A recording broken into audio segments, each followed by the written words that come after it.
ओम क्लीम claim चालमुंडाय Bhatt स्वाहा।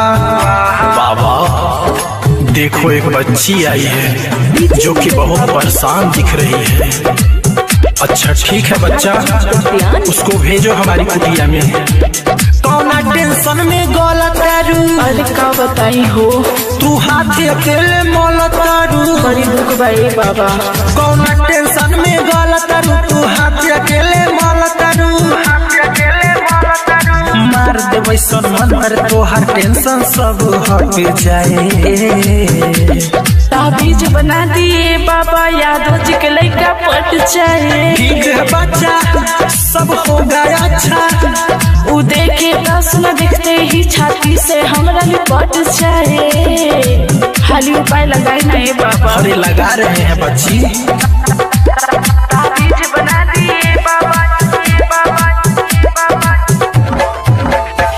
ताबीज बना दिए बाबा, यादव जी के लड़का पट जाए। दस न दिखते ही छाती से हमरा लिपट जाए। हमारा से कुछ छुपा न हो, सब सब हमके बताओ न हो। और कॉल का चाहता रू, सुनिए ना, सुनाइए ना।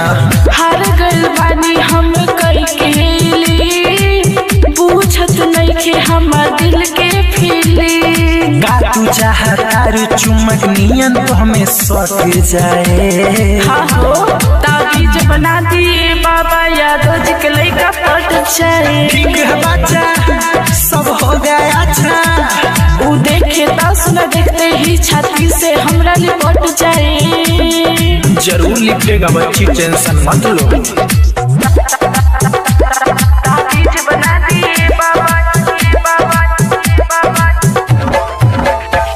ताबीज बना दिए बाबा, यादव जी के लड़का पट जाए। दस न देखते ही छाती से हमरा लिपट जाए। ओकर पे काम नहीं करता जड़ी, जड़ी से होके तोरे करे पड़ी। का करिए बाबा, अरे उसके पास जाके किस करना पड़ेगा बच्ची।